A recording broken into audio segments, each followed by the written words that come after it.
Kentucky's Voice is your home for real news, real people, and real answers. But we can't do it without you. Your financial support helps us bring truth to the forefront, hold leaders accountable, and give a voice to the people of the Commonwealth. Join the fight today. Give online at kyvoice.org or text KYVoice to 53555. Every gift makes a difference. Stand with us. Speak up. Stay strong. You are Kentucky's voice.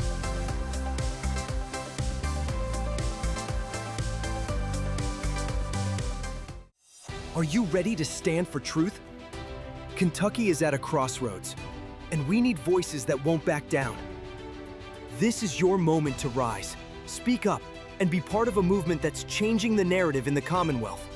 Kentucky's Voice is calling on bold citizen journalists, fearless editors, and those unafraid to speak truth in the public square. Volunteer, intern, contribute. Scan the QR code or visit kyvoice.org to join the fight. This is more than media. This is your moment. You are Kentucky's voice.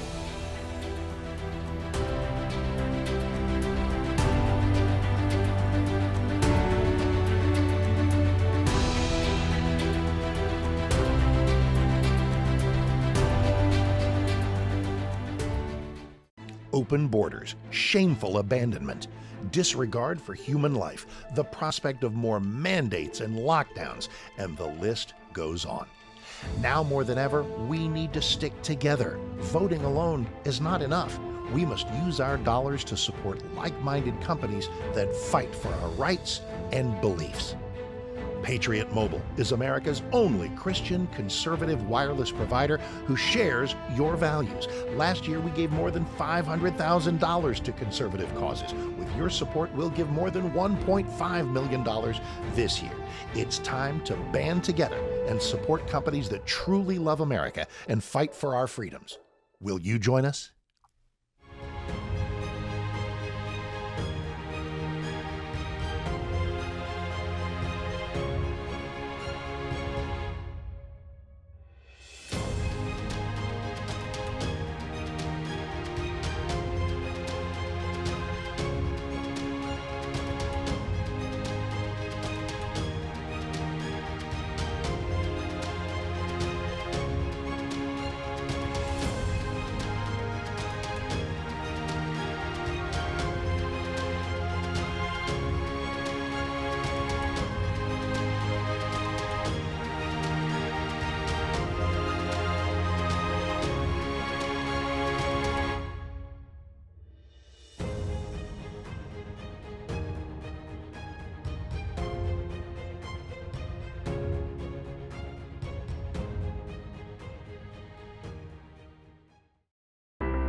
Kentucky's Voice is your home for real news, real people, and real answers. But we can't do it without you. Your financial support helps us bring truth to the forefront, hold leaders accountable, and give a voice to the people of the Commonwealth. Join the fight today. Give online at kyvoice.org or text KYVoice to 53555. Every gift makes a difference. Stand with us. Speak up. Stay strong. You are Kentucky's voice.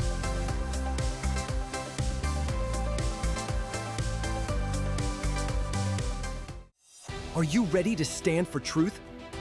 Kentucky is at a crossroads, and we need voices that won't back down. This is your moment to rise, speak up, and be part of a movement that's changing the narrative in the Commonwealth. Kentucky's Voice is calling on bold citizen journalists, fearless editors, and those unafraid to speak truth in the public square. Volunteer, intern, contribute. Scan the QR code or visit kyvoice.org to join the fight. This is more than media. This is your moment. You are Kentucky's voice.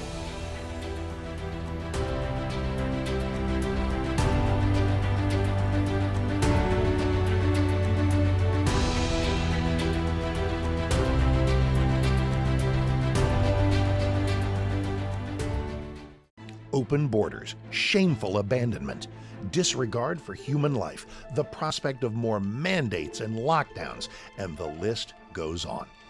Now more than ever, we need to stick together. Voting alone is not enough. We must use our dollars to support like-minded companies that fight for our rights and beliefs. Patriot Mobile is America's only Christian conservative wireless provider who shares your values. Last year, we gave more than $500,000 to conservative causes. With your support, we'll give more than $1.5 million this year. It's time to band together and support companies that truly love America and fight for our freedoms. Will you join us?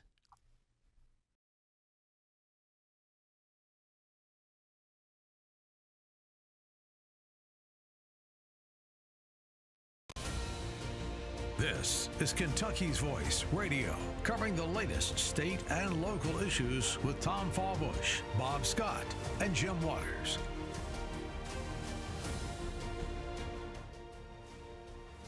Hello, Kentucky, and welcome to this final week before Thanksgiving. I'm Greg Williams, President and CEO of Building Healthy Relationships, also known as Love and Lordship, and you're listening to Kentucky's Voice on 970 WGTK, or possibly viewing on WBNA Channel 21, where faith, family, and freedom are the priorities. I'm excited to host today's program as we discuss cultural, legal, and spiritual issues that affect our Commonwealth and our nation, and how we as people of faith and conviction can respond with integrity and courage in truth and love. I know I mentioned it when I was on last month and at the beginning here again, but we're here. 1 week from Thanksgiving Eve. I hope and pray that things are coming together for you to have a wonderful Thanksgiving with family, friends, and loved ones that will carry you right into the most wonderful time of the year, Christmas, where we get to do it all again with those we love and cherish. I don't know about you, and I know that not everyone relishes this time of the year, but I hope you find a way to do so. And I have to confess that I'm a Thanksgiving, Christmas holiday nut or freak. Some people call me that. I'm just like a big boy, a big kid, and I enjoy and love everything about it. Even more so this year with 2 grandchildren to enjoy and another one on the way in 2026. I can't wait. And my wife can't wait. We're very excited. We were just talking about it the other day. So I hope you can enjoy that. I would also like to thank any and all who prayed for me as I spoke at the National Summit for the Protect Child Health Coalition a couple of weekends back at American Family Association in Mississippi. It was an awesome event with absolutely great folks who are doing amazing work to protect marriage, families, children, and our culture from the horrific onslaught of the left and all that they're doing at all levels and in every sphere, local, state, national, even international, in the areas of government, education, media, social media, libraries, and much more. All the areas the left keeps trying to deceptively, and sometimes not so deceptively, push their destructive ideologies on our children, our families, and the culture. With that said, I hope to have many of those fighting in this battle for our culture, our youth, and our future on Kentucky's Voice in a series throughout next year to help you learn more about what's going on, what you can do, and how you can pray as we stand firm and fight against these agendas that have constantly failed and been proven to be nothing more than social experiments that use our children as of the last 2 or 3 generations as petri dishes. Question remains, who will have the conviction and courage wherever you are planted and in whatever opportunities you've been given to stand, or where you've been planted and whatever places that is, to share God's truth and his kingdom gospel across the Commonwealth, our nation, and beyond. We're calling all spiritual and cultural warriors to join us in this tremendous battle that impacts every part of our lives and every arena of our culture and society. We must stand strong. And that is what I love about Word Media and Kentucky's Voice and their willingness to do just that. Stand firm across the board in a culture that would have us remain silent. If you're interested in this mission, would like to financially support us, text KY Voice to 53555. Please stay tuned here on WGTK 970 AM or on WBNA Channel 21 for today's guests who have a lot to share about many of these very same issues and battles that we're facing right here in Kentucky. I promise you'll be informed, encouraged, and maybe even challenged a bit to stay alert and be involved to help spur on our legislators to bring about good bills and laws that contribute to flourishing families and communities and to a thriving Kentucky, as well as eliminate those bills that undermine our values and weaken or ruin our schools, our cities, our towns, and this great commonwealth. I know you're going to be excited as you hear from our guest today, so please stay tuned because they've got a lot to share. And let me tell you, they're right in the thick of it, right on the front lines. You're going to hear from State Representative Matt Lockett, who just happens to be in my district. You're going to hear more about it from him in just a little bit, as well as the Executive Director of the Family Foundation, Mr. David Walls. We've been on together a few times, and we're looking forward to this. So stay tuned as we come back with segment one. We're going to start with Matt, and he's going to give us an update on all that's going on with regard to our Kentucky legislature.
Back to Kentucky's Voice Radio, online at kyvoice.org.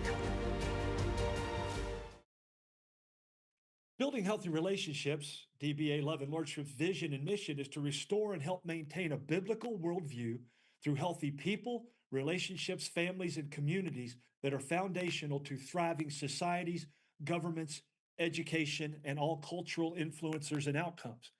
Today, we welcome a very special guest, Kentucky State Representative Matt Lockett of the 39th District, which just happens to be the district that I live in. And I'm so proud of Matt and all the work that he does. Matt, first of all, welcome. And thanks so much for joining us on Kentucky's Voice, as I know your schedule is busy these days. Well, thank you so much. It's a pleasure to be here. We look forward to hearing what you have to say. I know you're going to share with our audience what we can anticipate for the upcoming General Assembly here in the new year. Before we get into that, though, tell us a little bit about yourself. Yeah, so I appreciate again the opportunity to be on. I'm married, been married for just a little over a year, so that's been fun. We got kids. Yeah, well, thank you.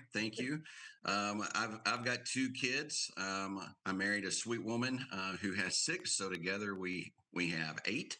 And so that's been fun as well. But yeah, I'm in Nicholasville, Kentucky, so that's the 39th district, part of South Fayette as well. Just a pleasure to serve and be there. Well, I hear a little bit in there that you have an affinity for families. Yes, with absolutely. 2 kids and now 8 kids. That's right. So that's great. Matt, we've known each other for probably at least 15 years or more. I followed a lot of what you've shared. We've been on radio together and some other things, ups and downs, and as we all have. How do you think the Lord has used all of that to prepare you for where you are now as a state representative? You know, I think God really uses everything in our life to take us to the next step and to take us to the next step, whether that be to learn something new, whether that be to draw us closer to Him, whether it be to have the ability to help someone else. And in the dark times that we walk through, God is always there. And you know, I've discovered throughout life, as you know, when you're walking through those times and you're leaning into Christ at the same time, you can get through those tough and difficult times. Yeah, yeah. And that does prepare us for whatever's next, as you alluded It to. does. Um, I know that you went through, if I remember correctly, you went through a first run at this seat and then came back. And on the second one, you were successful. And there again, I think the Lord was at work in all that. When did you sense a calling or a drawing to public service? Because you're a pastor as well, right? Correct. Yeah. So I actually went to seminary, and I've worked in a couple of different churches. That's actually what brought me back to Kentucky, my home state. And I think after doing that and really feeling like that's the direction that God wanted me to go, I think public service is a lot like being in ministry. I mean, it's the same, kind of overall concept. It's serving people. It's being the voice of people. It is being there in the gap and standing in the gap and being a voice of conservatism to where everybody in the state doesn't get to go to Frankfurt and vote and talk about the issues in our state. But I believe that God has appointed myself and certain others as well to be that voice in Frankfurt. Yeah, yeah, and I would agree with you, Matt. I said at the beginning, you've done a great job. I really appreciate you taking bold stands on issues because you compared pastoral work with public servant work, and I think the greatest thing in that is that everybody always agrees with you, right? Oh, oh yeah, absolutely, You never have absolutely. you never have In both anybody. scenarios, Oh yeah, exactly. That's what I was saying. Both people just line up to go, boy, you're doing a great job. Keep feeding us. Keep telling us what we. 100%. Yep. Yeah, that's exactly right. Hey, I want to spend a little bit of time as we close out this segment. Something that I feel strongly about, and knowing you, I believe you do as well. Because and we just started it. So many people in our culture, and I would say this related to what you just said, Matt. Even in our churches, forget that they truly are servants. Biblically speaking, a leader is one who serves. And so, what does it mean then in that context to be a public servant in the role of a legislator? I think it's someone that serves the public, and it's someone that listens, and it's someone that says, I'm here to serve you. I'm here to represent you.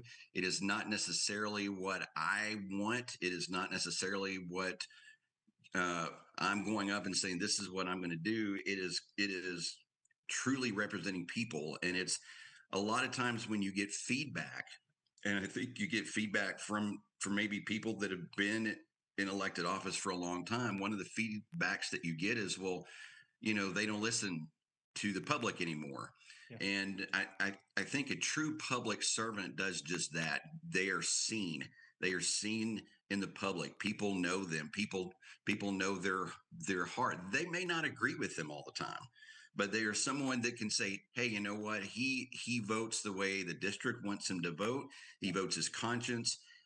He's got a spine. He's got a backbone. He's got a voice. And I think that's what it takes to be a public servant. Wow. There's a lot in that. What you just said, there's a lot, especially those last couple of statements there. I would take that a step further and ask you this, because I don't think you or anyone else in any district won with 100% vote, right? Correct. So you win by a majority. Sometimes it's a lopsided majority. I think you've been privy to that a couple of times, but that doesn't mean that everybody, not even all those that voted for you, are always going to agree with every stand that you take. That's You right. listen to them. So what happens when maybe the population changes, or you have even people that voted for you? You said we want to listen to our constituents, but we also want to have a backbone and a spine Mhm. and stay true to our conscience. What does that look like, Matt? I think there are certain issues that for me are non-negotiable. And in other words, take abortion, for example. If the tides turned in our district and the people began to say, yes, we want abortion, we want you to vote for it. Um, I'm not going to. And I think there is a stance that every legislator should take that says these are the issues that for me are non-negotiable. These are the ones that I will stand up for, that I will fight for, that I will be strong for. And if it takes losing an election because I stood up for what I believe was right, then so be it. Yeah. I'm going to stand up and fight for what I believe that God would have us do. And again, if it causes a loss, there are worse things that could happen. Well, I wholeheartedly agree with you and applaud you in that, Matt. And I've seen you do that. And so I appreciate it. We're going to talk about some of those very issues that I think you just described, abortion being one of them and all that goes on with that. But there are others that we find our foundation, our saying those who believe in Christ, our foundation in God's word. And regardless of what others think, we've got to stay grounded, rooted in that. So close us out with this, Matt. We got a couple minutes here in this first segment. Um, I have I've been asked to run for office a couple of times, and one of the things I said to them Still run was, against me, Greg. no, no, no, I wouldn't do that. I wouldn't do that. You're doing a great job. No, well, you'd win I'm anyway, kidding. so I'm not going to do that. I'm kidding. But I would say to them, the people that ask, first of all, I'm a statesman and not a politician. I'm not good at Yes. compromise, and I think you have to have a certain amount of that. There's certain areas I could. So, what is the difference between a politician, which we have a whole lot of, and a statesman, which we have very few of these days? Yeah, and I think everybody would know the answer to that and maybe not be able to verbalize it, but you know someone when you see them, you can say that guy or gal, that's a statesman. Yeah. Or when you see someone that it feels like they're in it for themselves, they're in it for the personal praise or glory or the, whatever they perceive as the benefits, that's the politician. And one feels good, the statesman feels good and says, yes, that's the person that we can coalesce behind, that can bring everybody together. The other one is kind of like, no, I kind of want to take a shower every time I shake their hand. I mean, and so to me, that's the difference. Yeah, and I think there's a scriptural text that aligns with that. It says that we can be carried away by every wind of doctrine. So Uh-huh. if the winds shift, you're going to see politicians shift with it because it will keep their votes up, keep their money coming in for campaigns or whatever else goes on with that. Whereas a statesman, well, you said it earlier, Matt. My conscience, and there are certain things in my conscience that I will not compromise on. And so we're gonna spend a little more time talking about some of those things, and then we're going to have a guest join us a little later on that you and I both know, where we're going to hear some things from that side as well, not from the opposite side, but what's it look like representing people in a different way. So I look forward to more of that. I just say to anyone out there, join us. Text your questions or comments to 502-571-0970. And again, if you believe in the mission and would like to financially support us, text KY Voice, that's KYVOICE, to 53555. KY Voice to 53555. Are you ready to stand for truth? Kentucky is at a crossroads, and we need voices that won't back down. This is your moment to rise, speak up, and be part of a movement that's changing the narrative in the Commonwealth. Kentucky's Voice is calling on bold citizen journalists, fearless editors, and those unafraid to speak truth in the public square. Volunteer, intern, contribute. Scan the QR code or visit kyvoice.org to join the fight. This is more than media. This is your moment. You are Kentucky's voice.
Back to Kentucky's Voice Radio, online at kyvoice.org. Well, the bad part about it is that we, as a culture, we have people that want to begin early with our children, with indoctrination, with things like pornography and access to pornography and other issues as well. But when we understand that this starts at such a young age, sometimes even unbeknownst to parents, unbeknownst to the children, the even first by time design, themselves. even by design, it's not known to Correct. parents. And so I always shudder to think that the state has to step in as a protection mode, but in this case, we do. Thank you. Yeah. All right, welcome back. And with that video clip as an intro to this segment, we welcome back Representative Matt Lockett here from the Kentucky Legislature. Welcome back, Matt. Thank you. Yeah. You know, that short but poignant clip spoke to your work on an issue that has troubled our families, our children, and our culture for years. And it's gotten worse. Internet has made it so. And that is pornography. You sponsored a bill last session that, when it passed, brought about some great results. Tell us about HB or House Bill 278. Yeah, so that particular bill started out in conglomeration with the Attorney General's office. Worked very closely with them to really put together a bill that strengthened penalties on abuses to children. There's a lot of stuff in the bill, things like prohibiting superintendents from hiring anyone on the sex offender list, in increasing penalties for tons of different crimes against children. So as that bill was going through, I was approached by Senator Jay Williams, who said, "Hey, let's take a look at this, putting this into your bill as well." And that was the age verification on the pornography websites. And so as we went through, really began to see how this was a very important issue. And as I said on the clip, Greg, you know, one of the things, even outside of this bill, but one of the things that really saddened me is the thought that the state has to step in to protect our children against predators and against the pornography on the internet. I mean, think about that. You know, 10, 15 years ago, these weren't issues that we were thinking about, that we had to protect our kids from, but now we do. And so we don't take that lightly. This particular bill stepped in and said, if you're going to access a pornography website, then you've got to provide age verification. It's a simple bill, but you would be amazed. Well, you probably wouldn't be, but but a lot of people would be amazed at the pushback that we got. And honestly, Greg, that I still get. I still get people emailing me saying this bill is ridiculous.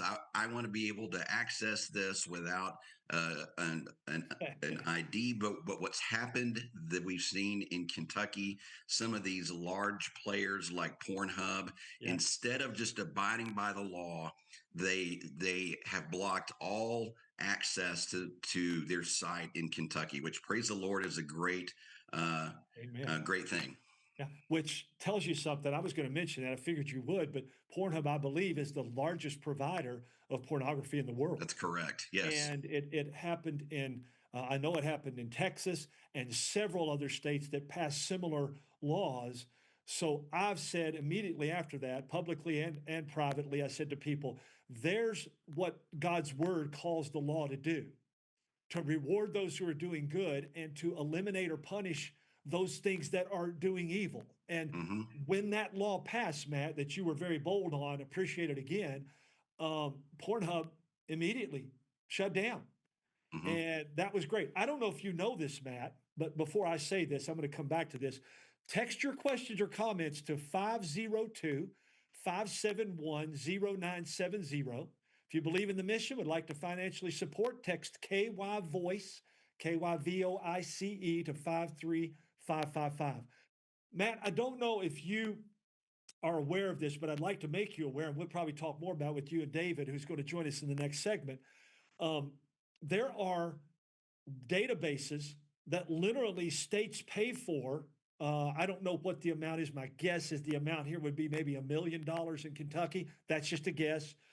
To have databases like EBSCO and Gale go directly into the public libraries and into the school libraries, and within those databases, they make money by advertising for pornography blatantly, all kinds of pornography, gambling, vaping, marijuana, and on, and it goes directly to the kids.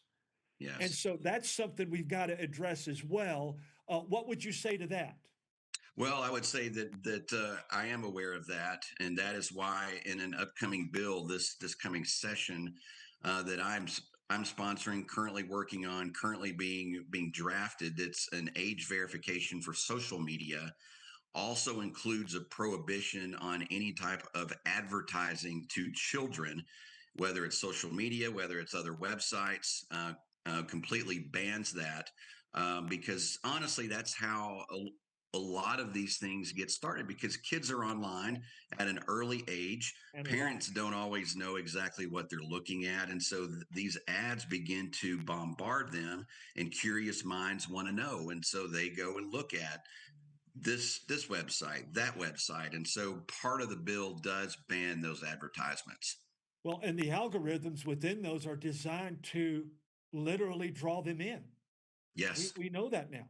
Video gaming, pornography, a variety of other things. Not all of those are bad necessarily, but pornography and the things like that are, and they are literally designed in their construction, in the algorithms, to get their attention and then draw them in. So I really appreciate, again, you work on that. Now, I do understand, Matt, you can explain a little more to our listeners and myself. The age verification on social media as a whole is going to be pretty difficult because of free speech issues, I would imagine, right? Well, I believe in how we are wording it, that it's not going to be, and I'll tell you why. Most social media companies, at least the large ones, here you're thinking of Meta and Google, those types of larger companies. They are already within a matter of seconds, they know to the year of how old that user happens to be. I mean, it's amazing the way that this technology works. That's where those ads come from. Yeah, and so if they detect a 12-year-old is on Facebook currently, they can begin to send ads in that feed to that 12-year-old. So what the bill does, the bill says, using their existing technology, that if they detect a minor, they have to kick them off of that platform. So it's not adding anything new. Now, there is a provision that says if the parent says, no, it's okay for little Johnny at 12 years old to be on Facebook, that's up to the parent. Right. I would say that's probably a bad choice, but that's up to the parent. So there are provisions that allow that parent to override that provision. Yeah, that's excellent. I know I've seen some model legislation along those lines. So you guys are picking up on that and building on that for Kentucky. So that's excellent. Now, I know you are the co-chairing the Kentucky MAHA, or Make America Healthy Again task force. So let's talk a little bit about that, and then we'll pick back up on that and some related issues when we get back into the next segment. But what does that entail for you? So, we've looked at a lot of different issues. Kentuckians, by and large, are extremely unhealthy. We have high rates of diabetes. We have high rates of heart disease. And we've got to get to the bottom of this. And so through our research, through our discussions, it means how can we move forward and keep Kentuckians healthier? Yeah, so we're going to talk about that when David Walls, Executive Director of the Family Foundation, joins us. Several of those kinds of issues. So thank you for that, Matt. Join us. Text questions or comments to 502-571-0970. If you believe in the mission, like to financially support, text KY Voice, KYVOICE to 53555.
Back to Kentucky's Voice Radio, online at kyvoice.org.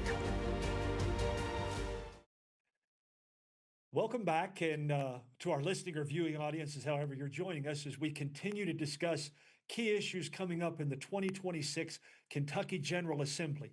As we do so, I'd like to welcome both our good friend, mine and Matt's, David Walls, Executive Director of the Family Foundation. Welcome, David. Greg, good to be with you. Yeah, again, thanks, man. Matt, welcome back to you. You guys are going to two heads are better than one, they say. So that's why we got both of you on. We've done this before, gentlemen, a few times. So I certainly appreciate the work that both of you do in your respective roles.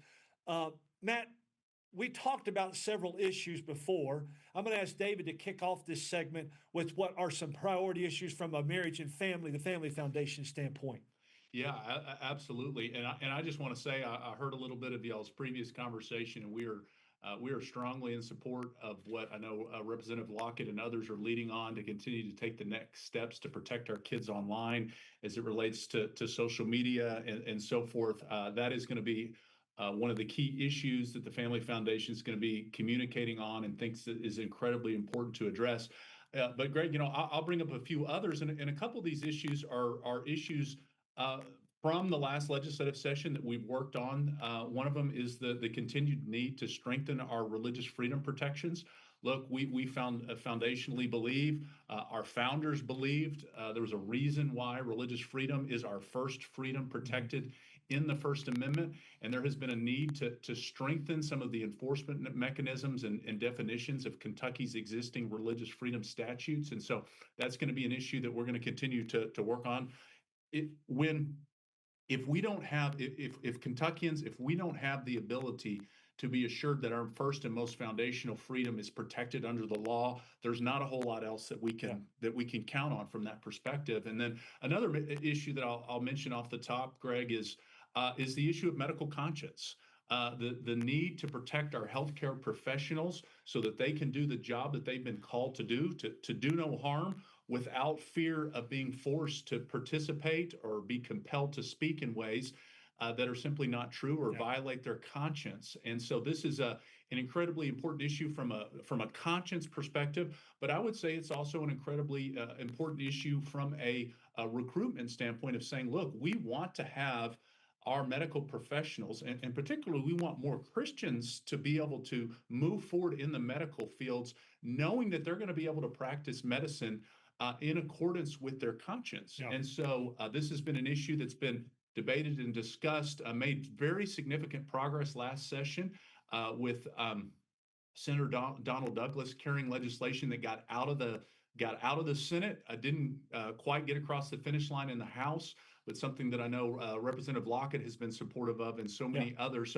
So those are two issues, and I would say they're somewhat related, relating to ensuring that we have the ability in Kentucky to exercise our God-given rights of conscience and religious freedom. Yeah. Well, Matt, he mentioned that you're on board with that. Where is the caucus or the House on that, would you say at this point? I know you can't speak for everybody, but where would you say generally? Yeah, I can't speak for everybody, but like David said, it got across the line in the Senate, got over to the House. I was actually going to carry that bill on the House floor. I did a lot of studying for that, and a lot of prep, and it did not get called. And so the last day of session, I was still pushing for that to get across the finish line. It still did not. I think that probably the vast majority of our caucus would support that.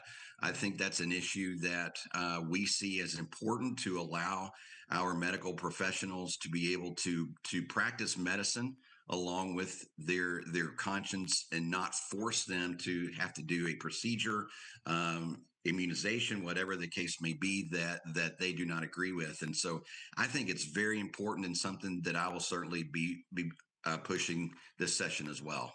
Awesome. That's great. Now, remember, if you got a text or question, comment 502-571-0970. Text the question or comments there. If you believe in the mission, would like to financially support us, text KYVOICE,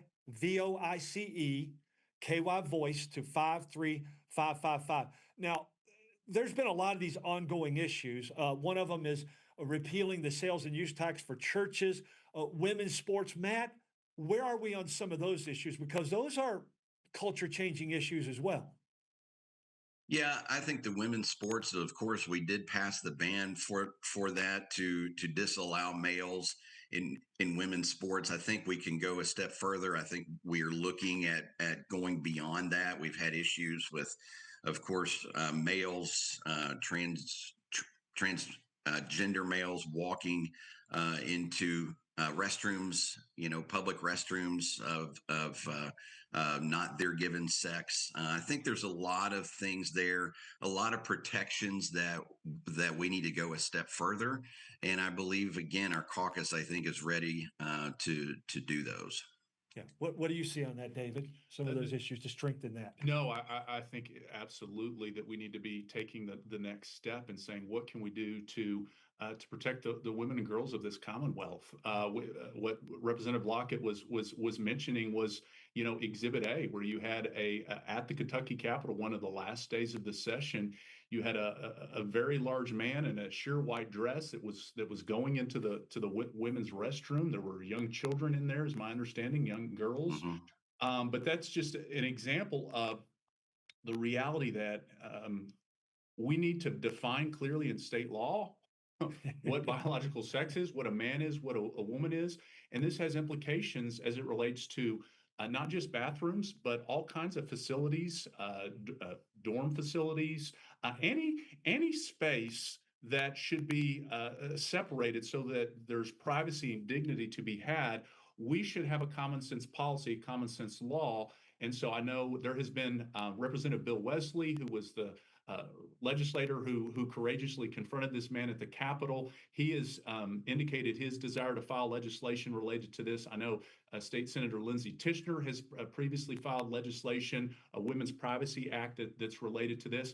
And then just a couple months ago, and I believe Representative Lockett, I may have seen him at this event, University of Kentucky's Riley Gaines, champion for saving women's sports, and for really has become just an outspoken Christian conservative voice that we're so thankful for. She has been also helping lead the charge to say, look, states need to take the next step to ensure that our women and girls are protected with these common sense policies that are not. This isn't controversial. No.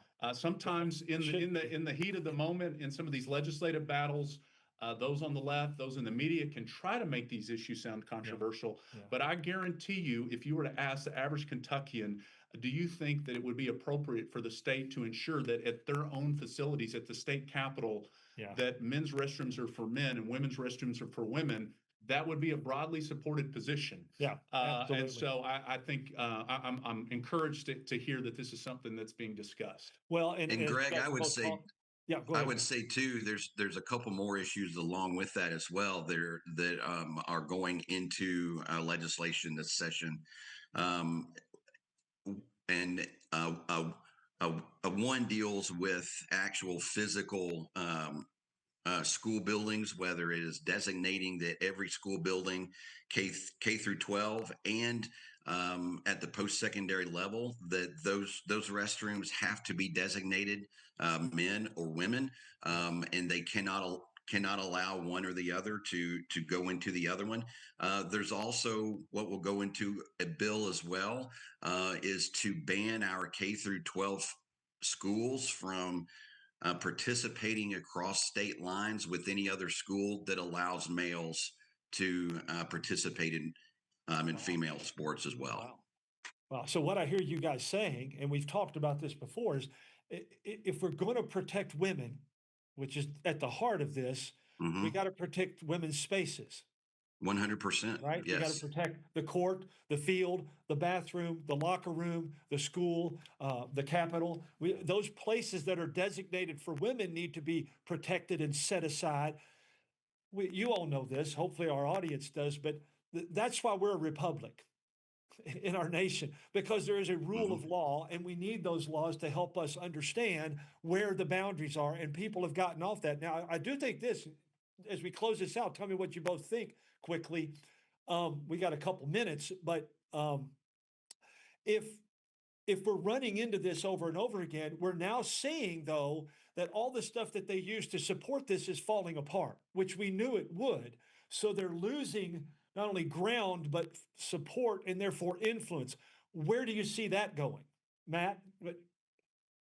The support, I mean, I think you're right. I think we see that all across the Commonwealth. And I think that's the reason why people are leaving the Democrat Party in droves, is because they see some of these ideas and some of these policies that they are pushing for. And it's just not what the people of the Commonwealth want. We, by and large, are conservative as a state, and we want conservative-minded policies and policies that uphold the rule of law, and that, as you said, protect our women in the spaces that they are in.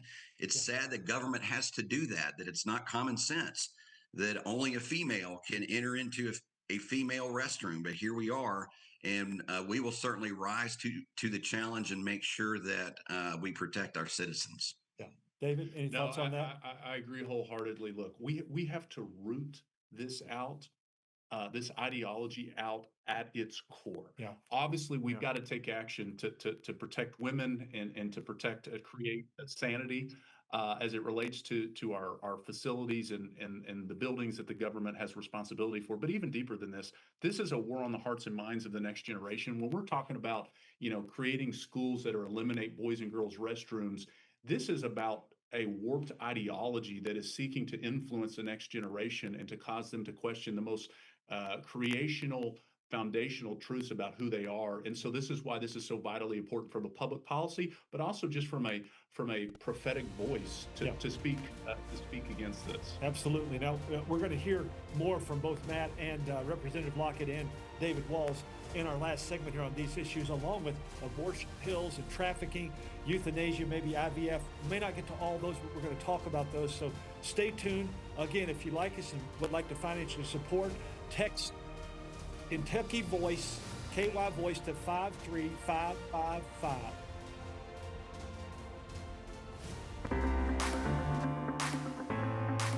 Kentucky's Voice is your home for real news, real people, and real answers. But we can't do it without you. Your financial support helps us bring truth to the forefront, hold leaders accountable, and give a voice to the people of the Commonwealth. Join the fight today. Give online at kyvoice.org or text KY Voice to 53555. Every gift makes a difference. Stand with us, speak up, stay strong. You are Kentucky's voice.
Back to Kentucky's Voice Radio, online at kyvoice.org.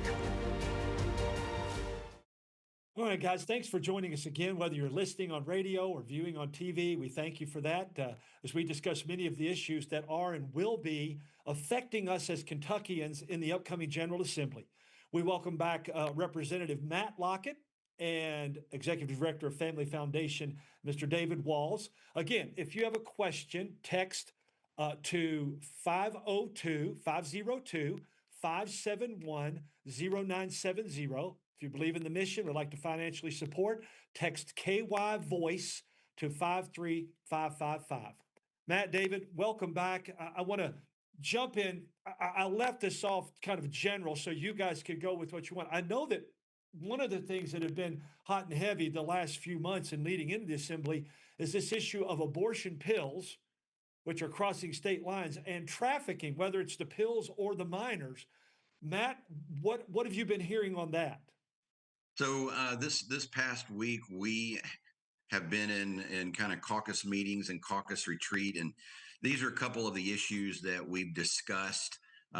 We are just in the process of talking about some sort of legislation that would combat the abortion pill and what that looks like, those coming across state lines, how do you intercept those? How do you, kind of all of that kind of logistics, if you will. We know that those are extremely easy to obtain. You can call a phone number, tell them whatever age you want to tell them. They don't really care as long as you've got a credit card and can pay for them. They will ship them to you. But these are pills that, of course, not just have the potential or do take a human life. These are pills that can do harm, immeasurable harm to the female body. And so this is not just an abortion pill. This is a pill that does a lot of harm. And so this is one that we are very interested in, and one that we want to make sure and do what is best for Kentuckians. The issue now is how to do that in the best way. Yeah. And David, I want to get your thoughts, but I understand that they are in Eastern Kentucky. They've got ads in the stores and things like that about how they can get them. And also, we now know with the research that the damage is, as you say oftentimes, David, I want to get you to share a little bit on this. There's always one that's damaged and destroyed, and that's the baby. And then it also harms the mother. Give us your thoughts on that, David. No, I mean, this is the next phase of the battle to protect life.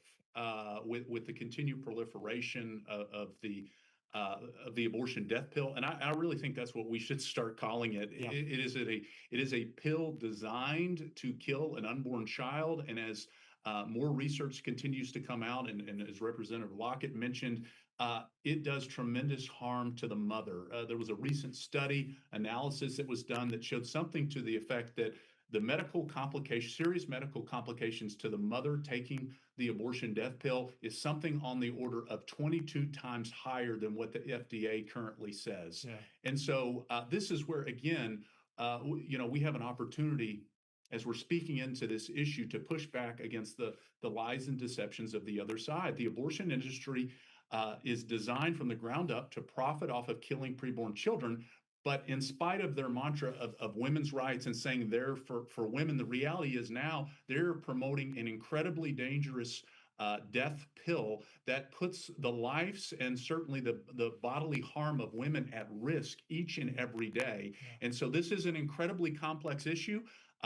We've got, it's not just coming across state lines. We've seen reports of a lot of these pills are being manufactured overseas. And there was a recent study that showed that something like 88% of one of the largest manufacturers of these pills, they are being shipped into pro-life states like Kentucky and other states. So the abortion industry knows that this is an effective way to get around some of the pro-life laws, the great pro-life work that has been done here in Kentucky and some other states. And so then we need to think creatively, and we need to think about how can we do everything and we can from an enforcement perspective. I know there's been a lot of conversations about the right approach. The state of Texas recently passed a very strong bill on this topic. Pro-life states are looking at this issue, but for the sake of continuing to save lives and for the sake of protecting mothers in the Commonwealth, we need to have this conversation and move forward in acting. Well, and I would say, I don't want to speak for you, David, but I think you would certainly agree with me to say we're appreciative of Matt and all those in the legislature that are taking this up. Absolutely. Because it is, we don't know. Matter of fact, there is evidence, there is proof that sometimes, I don't know the percentages or what, but there's proof that there's some of these pills are laced with other things even. So it's not even just the abortion pill. We know that traffickers, even doing generally doing illegal drugs, will, and our good friend Adia Worcester says they ought to put it on the register. In other words, they ought to regulate these pills like they do a lot of others with all the side effects, so that we bring back in the doctors and they have to see a doctor and they have to be regulated in various ways. So, yeah. And if I can add to, this is another area where we need a federal action and a federal voice on this as well. Yeah. While we're thankful for some of the things the Trump administration has done, thankful that the FDA had announced they were going to take a look at mifepristone. The reality was the FDA also just also approved a generic version of it. And much of what has led to the proliferation of this pill goes back to the Biden administration, where they essentially said, we're going to remove every protection that was in place in terms of a mother having to actually physically see a doctor, and some of these protections that were in place, those were all done away with. Yes. So essentially, it's the wild, wild west. And so we need the Trump administration to step back in. Look, we would join a call and have joined calls to say this abortion death pill should never have been approved to begin with. Right. But we need voices in Washington, D.C. We need our congressmen to be speaking up about this issue as well. There's not going to be a one approach that's going to fix this. It's going to take consistent voices at every level of government saying we're going to do what we can to protect lives and to protect moms. Yeah, and there again, we thank Matt, you and your cohorts there in the Kentucky legislature that are taking this up. Now, Matt, we mentioned this earlier.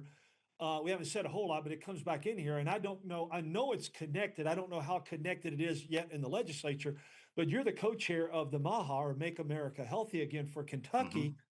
Have you heard conversations? Because I know a lot of that is is big food, big pharma, and trying to bring those under control. There's a lot of money pushing back on that. Mm-hmm. But what about this issue right here, abortion pills and trafficking? How does that fit in, or do you think it should with MAHA? It really has not in terms of our conversations in that committee. It has not. Not saying it shouldn't, but in terms of the time that we've had, that hasn't been part of the conversation. Yeah. Well, I would hope to see that because of the fact that it is a pharmaceutical, right? At this point, a legally prescribed drug, and that's about all it is, because as we've said, the regulations are gone. Let me flip the other side as we kind of close out today's program. This is a rising thing as well. We're hearing it Canada, it's all over there, it's been over Europe, it's here now in several states, and it's going to be coming to Kentucky if it's not already here. But the whole idea of euthanasia and assisted suicide, Matt, what are you hearing and what's going on with regard to that? Yeah, and I have not heard a lot. I would say probably that I believe our caucus as well as myself. I believe being pro-life is not just pro-life at birth. It is pro-life from birth all the way to the end of natural death.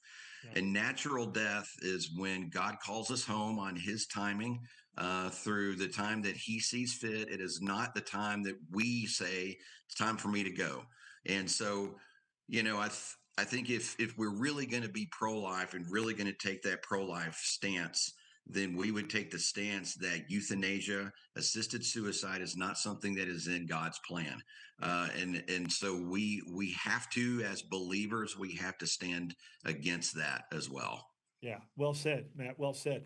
I would throw two other things in here that are related to this, and I know there may not be a lot of discussion, but again, just getting your all's thoughts because of who you are. The whole idea of organ donation connected with euthanasia and assisted suicide, as well as IVF and surrogacy connected with embryos and abortion and those kind of things. David, what would be your thoughts on those? Look, we are entering into a time and an era where we are taking on things that are the Lord's purview at a broad level. Yeah. And when thinking about the conversation just on euthanasia, look, that is on our doorstep. Yes. With the states, with what Illinois is looking at doing, other states. The reality is we're in a battle over a culture of life versus a culture of death. Yeah. And all those things you mentioned. One of the big fears is once you start going down this path, it incentivizes government in the most perverse ways possible, because as we're seeing, healthcare costs skyrocket and all these things, Canada, we've seen this in Canada where they are literally as a nation committing suicide. And part of the conversation is, well, it sure is a lot easier and more cost-effective right. to encourage someone to take their life. And they can make money off their organs. Absolutely. Yeah. They're redefining death like they redefined life. Right. And so, and then similarly, as it relates to the conversation on IVF, money is such a big part of that as well. And so, look, I think there are the need to start having some of these conversations, even if we think these things haven't completely, come into the Commonwealth of Kentucky. I know there was a interim hearing in the last week where Representative Nancy Tate, who chairs the pro-life caucus in the House, and our friend Adia Wushner got to talk about some of these issues and start the conversation on some of these. And I think we need to do that. Yeah. And so, and Matt, I sure appreciate what you said with regard to, we haven't seen a lot of it yet, but your conscience and your faith guides you. And we've seen that before. We trust that. So very quickly, how can the audience get a hold of you, Matt? Well, they can always send an email to matt.lockett@kylegislature.gov. I would love to hear from anyone. And certainly I would ask and covet prayers from all of those that are listening as well. David, very quickly. Yeah, folks can connect with us at kentuckyfamily.org, and we'll be covering and encouraging folks to engage in the upcoming legislative session. And we encourage folks to be praying for our legislators. Yes, praying for you, Matt, and for all of them. Thank you, Representative Matt Lockett and David Walls of the Family Foundation, for joining us and giving us some excellent insights on issues that affect Kentucky and all of us. I know I'm not alone when I say I greatly appreciate the work that both of you do.